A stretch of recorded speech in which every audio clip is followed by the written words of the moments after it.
Hello, welcome everybody. आज मैं फिर स्पेशल चाइल्ड वेलफेयर के प्लेटफॉर्म से आप लोगों को संबोधित कर रही हूँ। आशा करती हूँ कि आप सब लोग जो है मेरा ये वीडियो ज़रूर देखेंगे। सभी को मेरा शुभकामनाएं। आज मैं एक ऐसा टॉपिक लेकर आई हूँ। मेरे इस वीडियो का टाइटल है बूढ़े को बूढ़ा मत बनाइए, उनका अनुभव से ज्ञान लीजिए, क्योंकि ओल्ड इज गोल्ड। हाँ साथियों, आज अगर हमारे देश में बहुत से प्रचंड समस्याएं हैं, उनमें से एक सीनियर सिटीजन की भी समस्या है। सीनियर सिटीजन माने हमारे घर के दादा दादी, माँ बाप, ये एक बहुत बड़ी समस्या है। बूढ़े लोगों को प्रकृति के नियम के अनुसार संसार में हर कुछ होता है। जैसे प्रकृति के नियम के अनुसार ही रोज प्रातः काल होता है, दोपहर होता है, फिर शाम होता है, फिर रात होती है। 24 घंटे का बना हुआ है। उसी प्रकार हम मनुष्य जीवन में भी, हमारे मनुष्य जीवन के भी 3 पड़ाव हैं: बचपन, जवानी और बुढ़ापा। जो समय के अनुसार हर व्यक्ति को इस पड़ाव से गुजरना ही पड़ेगा, यहाँ से गुजरना ही पड़ेगा, लेकिन लोग समझते नहीं। आज हमारे देश में या पूरे वर्ल्ड में आप बोलिए, बूढ़े लोगों की अवस्था बहुत खराब है। सीनियर सिटीजन की अवस्था बहुत खराब है। प्रकृति ने उन्हें फिजिकली वीक तो बना ही देता है, इसमें कोई शक नहीं है। समय के अनुसार शरीर के हर चीज जो है थोड़ा कमजोर होने लगता है, लेकिन मेंटली भी बहुत से लोग अपसेट हो जाते हैं। बहुत बुरे लोग जो हैं, चाहे पुरुष हो चाहे स्त्रियां हो, मेंटली भी अपसेट हो जाते हैं। लेकिन उसके पीछे हम मनुष्य का भी बहुत हाथ। सबसे पहले मैं ये बोलना चाहूंगी कि अगर हम अपने पहले पारिवारिक क्षेत्र की तरफ ध्यान करें, तो हम लोगों ने ये देखा है कि आजकल टीवी में भी हम लोग सुनते हैं, टीवी में वीडियो भी देखते हैं, मोबाइल में देखते हैं कि कुछ लोग जो है अपने सीनियर माँ बाप को कहीं रास्ते में छोड़ देते हैं, तो कहीं कोई मंदिर में छोड़ आता है, कहीं जो है कोई खेत ओत में छोड़ के आ जाता है। लेकिन कम या अधिक ये घटना पूरे विश्व में है। कम और अधिक हर जगह ये पाया जाता है। सीनियर लोगों का दुर्व्यवस्था भरी कहानी, ये पढ़े लिखे लोग हो या अनपढ़ लोग हो, या शहर के लोग हो या गांव के लोग हो, हर जगह ये घटना कम और अधिक होता ही है। हमने बहुत सीनियर लोगों के इंटरव्यू भी सुने हैं जो वृद्धाश्रम में अपना जीवन व्यतीत करते हैं, जिनका पास्ट जो है बहुत ही गरिमामय होता है, लेकिन उनके मुंह से उनकी दर्दनाक कहानी सुनकर आत्मा हिल जाता है। आत्मा हिल जाता है, क्योंकि जिस जिंदगी से वो गुजर कर यहाँ तक पहुँचते हैं, फिर बाद में उनकी जो दुर्गति की जाती है, ये जो है बहुत ही दर्दनाक है। जहाँ पर लास्ट पड़ाव में वो ऐसे जीवन जीने के लिए बाध्य हो जाते हैं, उनके पास कोई उपाय नहीं रहता। साथियों, मैं कुछ सच्ची घटनाएं आप लोगों के सामने प्रस्तुत करना चाहती हूँ, जो सीनियर सिटीजनों से जुड़ा हुआ है। और जो उनके दुर्गति से जुड़ा हुआ है। एक बार एक मिलिट्री ऑफिसर रिटायर्ड होकर अपने घर आए, तो उनके बेटे बहू थे। तो बेटे बहू के साथ कुछ दिन बीतने के बाद बहू को वो अच्छी नहीं लगने लगी। वो अपने हस्बैंड से बोलने लगी, अर्थात उसके बेटे से, मेरे साहब के बेटे से बोलने लगी कि क्यों नहीं अपने पिताजी को जो है नीचे वाले ग्राउंड फ्लोर पर रख देते हैं। लड़की ने कहा ग्राउंड फ्लोर पर रखने से पिताजी को खाना पीना कौन देगा, बस कि वो ड्राइवर है, वो बना कर देगा। ये बात उन्होंने सुन लिया और उन्हें बहुत दुख हुआ। उन्होंने खुद कहा कि ठीक है, बहू तो ठीक ही बोल रही है, मैं नीचे ही रह जाऊंगा और ड्राइवर है, बना कर दे देगा मुझे खाना, ऐसा कोई बात नहीं। वैसे भी आप जानते हैं कि मिलिट्री के लोग जो है काफ़ी डिसिप्लिनियर होते हैं, काफ़ी हार्ड लाइफ वो गुजार के आते हैं। और वो नीचे रहने लगे, ड्राइवर ही उनको खाना पीना देने लगा। लेकिन जो मन के अंदर उनकी जो चोट पहुंचा था, वो उसको कभी भुला नहीं पाए। और कुछ दिनों के बाद उन्होंने अपने बेटे से कहा कि मैं तीर्थ यात्रा करने जा रहा हूँ, और यह कहकर जो है वो तीर्थ यात्रा पर निकल गए। उनके जाने के 10-15 दिन बाद ही पुलिस आ गई और खोजने लगी लड़के को। तब लड़का बोला क्या बात है, बोला कि ये बिल्डिंग जो है बिक्री हो गया है, आपको 1 हफ्ते का समय दिया जाता है, आप यहाँ से पूरा घर खाली करके चले जाइए। साथियों, ये जो है एक बाप ने अपने मन के अंदर इतना बड़ा जो आघात पाया था, इसके बाद ही वो इस स्टेप को लिया होगा। उसने अपने नाम के बिल्डिंग को बिक्री कर दिया। तो ऐसे आघात से बूढ़े लोग का दिमाग, मानसिक संतुलन तो खोता ही है, खो ही जाएगा। तो ये चीजें जो है हम लोगों को जानना चाहिए कि जो माँ बाप, समझ लीजिए जीवन के 3 पड़ाव हैं, जिसमें बच्चा, बचपन और बुढ़ापा, दोनों में अनेक समानताएं हैं। बच्चा भी जब जन्म लेता है तो कुछ नहीं समझता है, उसको कोई ज्ञान नहीं होता है, जहाँ पाता है बिस्तर पर पेशाब कर देता है, लेटरिन कर देता है। जस्ट लाइक सीनियर लोगों का भी अवस्था जो है बुढ़ापे में थोड़ा ऐसा हो जाता है, क्योंकि उनके अपने लेटरिन पर, उनके अपने यूरिन पर कंट्रोल नहीं होता है।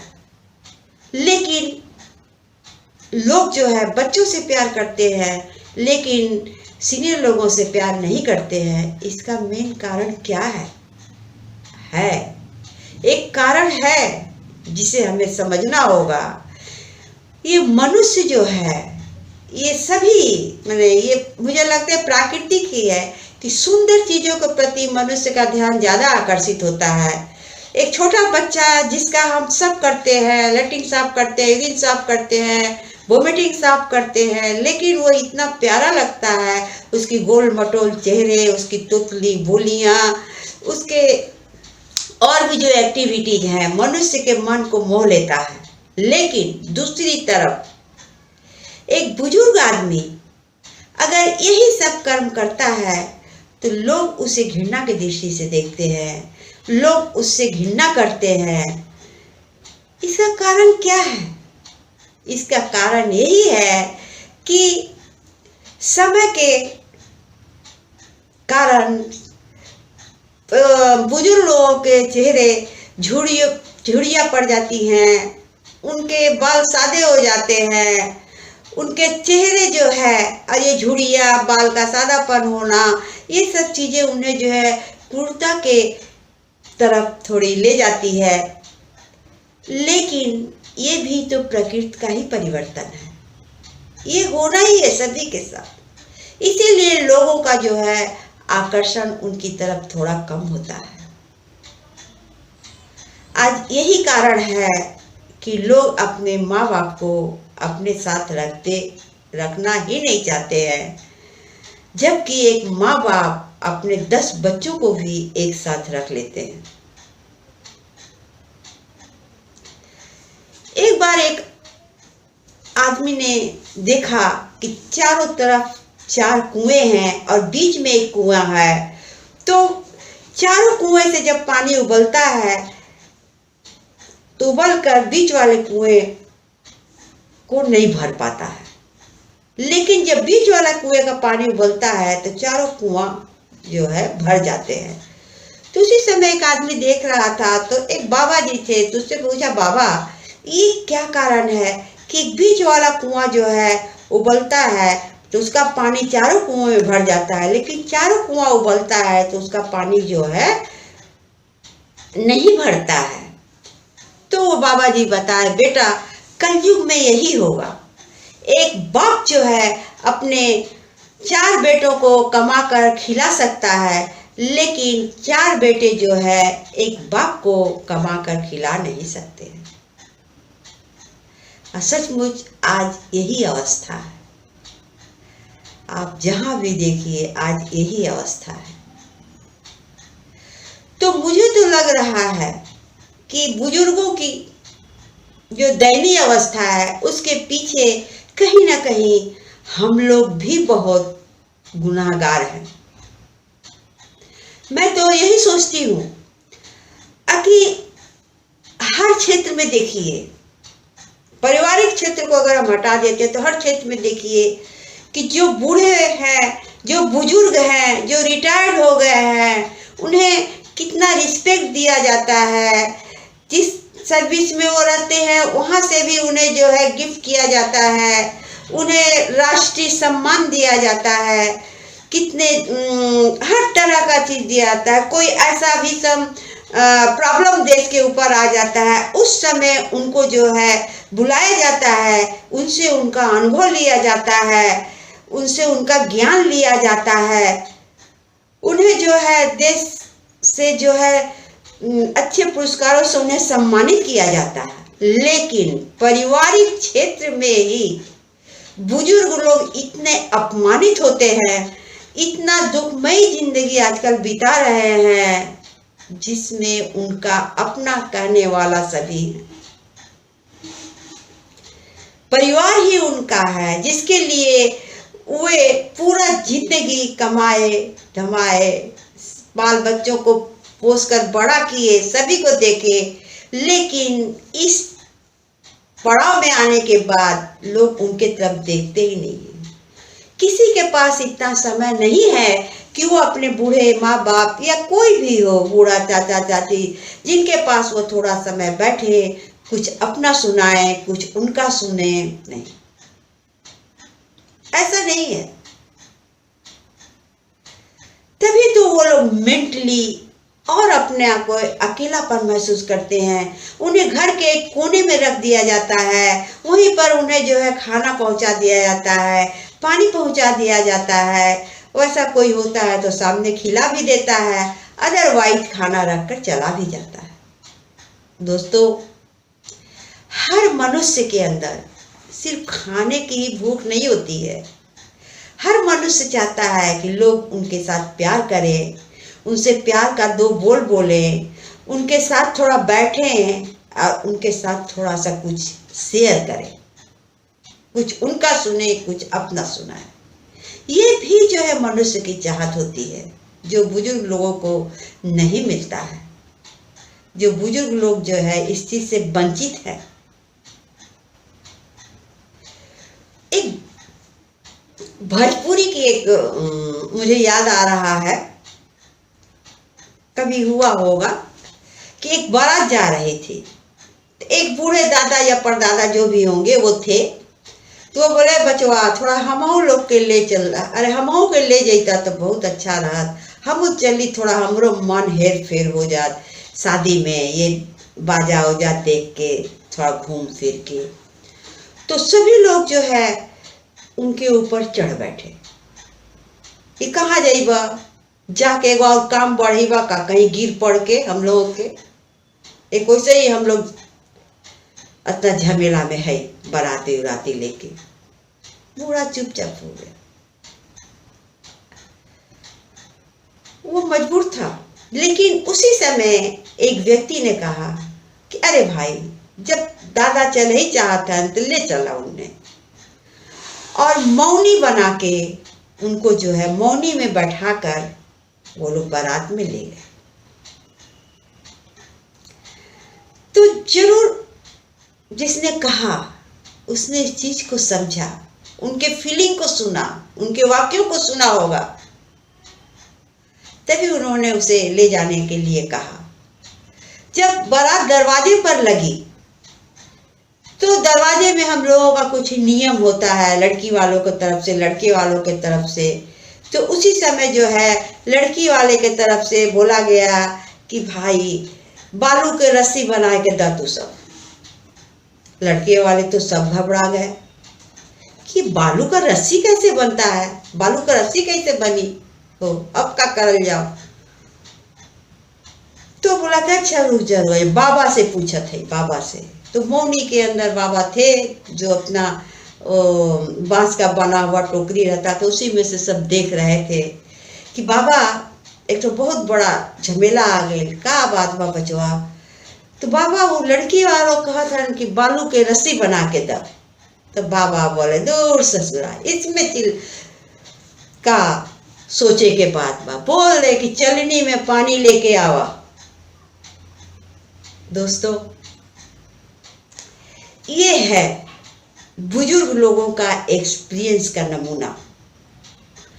ना बालू का रस्सी कभी बन सकता है और ना लड़की वाले कभी चलनी में पानी ला सकते हैं। दोनों काम जो है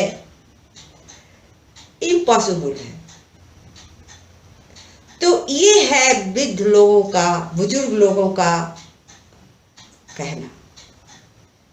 अगर बुजुर्गों का बात किया जाए तो आज हमारे देश में चलाने वाले जितने भी नेता होते हैं, शीर्ष नेता होते हैं, बड़े नेता होते हैं, वो भी कम से कम कुछ तो बुजुर्ग पाए जाते हैं, कुछ उसी पड़ाव में हैं। तो क्या वो देश नहीं चलाते, वो अपना काम नहीं करते? अगर हम माननीय मोदी जी का नाम लें तो मोदी जी का भी तो एज 70 अबव है, लेकिन सोचिए इस एज में भी उनकी दैनिक दिनचर्या अगर आप कहीं पढ़ सकते हैं तो पढ़ लीजिएगा कि किस तरह का दिनचर्या वो जीते हैं। वो भी 150 करोड़ लोगों का भार लेके अपने ऊपर, 150 करोड़ लोगों का भार लेके वो जीते हैं, चलाते हैं देश को। भले कोई कुछ भी बोले, चलाते तो वही है ना। तो जब वो देश चलाते हैं, हमारे नेता लोग, बुजुर्ग नेता लोग हमारे देश चलाते हैं, तो इस कोरोना में भी आपने देखा कि बहुत सीनियर डॉक्टर को लड़ाई के समय रिटायर्ड फौजियों को बुलाकर उससे सलाह मशवरा किया जाता है, उनके एक्सपीरियंस को से लाभ उठाया जाता है। लेकिन हमारे पारिवारिक क्षेत्र में ये चीज़ नहीं किया जाता है। एक बूढ़े को और भी अधिक बूढ़ा बनाकर एक कोने में बैठा दिया जाता है, एक कोने में बैठा दिया जाता है। तो साथियों, मैं तो आज यही कहूँगी कि बूढ़े को और बूढ़ा मत बनाइए, उनके अनुभव से आप ज्ञान लीजिए, क्योंकि ओल्ड इज गोल्ड, ये बना हुआ एक कहावत है, मुहावरा है, प्रोवर्ब्स है कि ओल्ड इज गोल्ड। कहा जाता है पुराना चावल बहुत फायदेमंद पेट के लिए होता है, पुराने अनाज बहुत फायदेमंद पेट के लिए होता है, पुराने गुड़ फायदेमंद पेट के लिए होता है। तो अगर हर पुरानी चीज जो है हमारे शरीर के लिए अच्छा हो सकता है, तो क्या हमारे बुजुर्ग माँ बाप दादा दादी हमारे लिए अच्छे नहीं हो सकते हैं, जिन्हें हम भार समझकर या तो घर से निकाल देते हैं या किसी वृद्धा आश्रम में फेंक देते हैं। बहुत ऐसे वृद्धा आश्रम में औरतें हैं जो अपनी कहानी सुनाती हैं, तो उनके घर वाले वृद्धा आश्रम का पैसा बहुत आसानी से पे कर देते हैं, लेकिन उनको अपने साथ नहीं रख सकते। एक और उदाहरण मुझे याद आ रहा है कि एक मारवाड़ी थे जिसमें उनकी बहू उनको देखने नहीं चाहती थी। लड़का बहुत बेबस रहता था। अंत में वो क्या करे अपने बाप को लेकर, माँ मर चुकी थी। तो जब वो अपने काम पर निकलता था अपने गाड़ी से, तो अपने बाप को भी गाड़ी में बैठा लेता था और ले जाकर एक कहीं पर कोई जगह या मंदिर था वहाँ रख देता था, और उस मंदिर में वो हमेशा डोनेशन देता था ताकि उसके बाप को जो है दोपहर का खाना और शाम का नाश्ता अच्छी तरह से उस मंदिर से मिले। और जब वो अपने काम से लौटता था, अपने बिजनेस से लौटता था, तो फिर अपने पापा को बैठाकर और घर ले आता था। तो इस तरह के भी बच्चे हैं, लेकिन संख्या में बहुत कम, मेजॉरिटी में बहुत कम। मैं यही कहना चाहूँगी कि हम सभी को मिलकर बुजुर्गों का सम्मान करना चाहिए। अगर हम उनके साथ अच्छा व्यवहार करेंगे तो उनका भी लाइफ कुछ दिनों के लिए बढ़ सकता है। वो भी अपना कभी मानसिक संतुलन नहीं खोएंगे और वे भी जो है उनके अंदर भी जीने की एक आशा जगेगी और वो जीना चाहेंगे। दोस्तों, भाइयों, साथियों, जाना तो सभी को है, सभी को जाना है। कोई देर जाता है, कोई सवेर जाता है, लेकिन हमें ये नहीं भूलना चाहिए कि आज अगर हम इतने बड़े हुए हैं, आज अगर हम कुछ कमा रहे हैं, तो उसी माँ और बाप के बदौलत। माँ बाप ही नहीं, मैं तो यही कहूँगी कि कोई भी सीनियर पर्सन अगर हो, या परिवार का हो या बाहर का हो, जहाँ तक हो सके हमें उनके साथ अच्छा व्यवहार करना चाहिए। उनको हिम्मत देना चाहिए कि वो जो है अपना इस पड़ाव को भी खुशी खुशी पार कर सके। हम उन्हीं को जो है सांत्वना नहीं दे सकते हैं। अगर हर व्यक्ति, हर बेटा बेटी, हर परिवार अगर अपने बुजुर्गों का ठीक तरह से ध्यान रखे, ठीक तरह से उनका सेवा करे, तो हम देश की भी कुछ समस्याओं का समाधान कर सकते हैं। जैसे भिखारियों का समस्याएं, वृद्धा आश्रम बनाने की समस्याएं आदि, तालाब की समस्याएं। तो ये सब चीज़ें भी जो है, जो कुरीतियाँ कहलाएंगी, जो इनको भी हम दूर कर सकते हैं। तो आइए दोस्तों, आज हम सब मिलकर ये प्रॉमिस करें कि आज से ही हम लोग बूढ़े लोगों को, बुजुर्ग लोगों को सम्मान करेंगे और अपने परिवार में रहने वाले बुजुर्गों का देखभाल करेंगे। तभी हम भी उन्नति करेंगे और हमारा देश भी उन्नति करेगा। ऐसे परिस्थिति में हमारी संस्था स्पेशल चाइल्ड वेलफेयर ऑर्गेनाइजेशन का बहुत बहुत धन्यवाद है, जहाँ पर किसी भी प्रकार का भेदभाव नहीं होता है, चाहे वो व्यक्ति किसी उम्र का भी हो।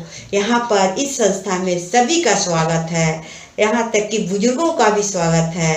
मैं तो कहूँगी कि सभी बुजुर्ग, अगर आप शरीर से स्वस्थ हैं, अगर आप ठीक हैं, तो प्लीज़ आप इसमें जोड़कर एक मानसिक संतुष्टि पाइएगा। हल्का फुल्का ही काम करिए, लेकिन आपका समय भी अच्छा बीतेगा, आपसे बात करने वाले लोग भी बहुत मिलेंगे और आपका भी मन बहला रहेगा। दोस्तों, आप लोग सभी आइए। हमारी संस्था एक मंदिर है। जिस प्रकार भगवान के दरवाजे पर सभी समान होते हैं, उसी प्रकार हमारी संस्था में भी सभी लोग समान हो, चाहे वो 0 ईयर से लेकर 60 साल, 70 साल, 80 साल। खाली स्वस्थ व्यक्ति, अस्वस्थ व्यक्ति ही जो है बाध्य हो सकता है कुछ नहीं करने में, लेकिन उम्र जो है किसी को रोकता नहीं है अगर वो स्वस्थ है। तो आप लोग आइए, हमारे संस्था में रजिस्ट्रेशन कराइए और आईडी एक्टिव करके जुड़िए। ये दिखा दिया जाए कि किसी भी उम्र में आदमी के अंदर अगर चाह है, कहा जाता है जहाँ चाह वहाँ राह होता है। अगर चाह है तो किसी भी उम्र में आदमी कुछ भी कर सकता है। इसी प्रॉमिस के साथ मैं अपना ये वीडियो समाप्त करूंगी कि हम लोग आज से सीनियर सिटीजनों का देखभाल करेंगे, जहां तक हमारी पहुंच होगी करेंगे। इससे हम उनका तो भला करेंगे ही, हम अपने देश का भी भला करेंगे। दोस्तों, कमेंट में ज़रूर लिखिएगा मेरे इस वीडियो को आपको कैसा लगा। मैं फिर आपसे नेक्स्ट वीडियो में मिलूंगी। नमस्ते, वेलकम एवरीबॉडी।